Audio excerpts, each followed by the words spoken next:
Now, you're going to see things on the exam not only about group policy objects, but you will probably see at least a question or two about auditing. And auditing, of course, is where we're going to check for success or failure condition on anything. Accessing a folder, logging onto the system, trying to change something in the directory service. So basic auditing is where we put settings out there and we want to be notified when somebody has done something successfully or they tried to do something and couldn't. And that activity is all written into the Windows security log. You would think it would be called auditing log, but it's not. It's the security log, so remember that for the exam. Now also, auditing involves three tools, or really three steps. And that is, first of all, I have to set an audit policy on one of my group policy objects that applies to the user or group that I'm trying to audit. Then I have to go enable that audit policy on the GPO for success or failure. And then I have to make sure on the certain files and folders or whatever I'm trying to audit that I go set what conditions that I want to have audited on those files or folders.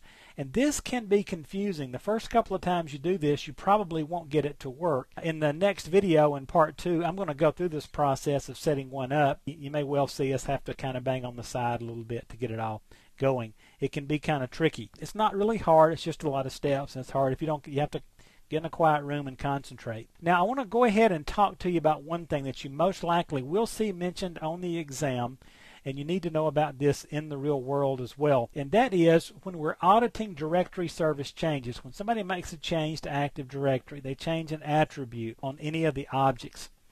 Well, previous versions of Active Directory and auditing only audited the change and reflected the new value. I could tell you that, say, some attribute of a user object had been changed, but I could only tell you what the new value is. It didn't really help me a whole lot if I didn't like the change. Windows Server 2008 can show you what the old value was and what it was changed to, and that's huge. However, here's the rest of the story. Before I can see previous and current values, I have to run a command. Audit pol, I guess you would say, AUDIT POL right here, /set, /subcategory, open quotes, directory service changes, close quotes, then /success enable. So anytime a directory service object is changed, we want to get it.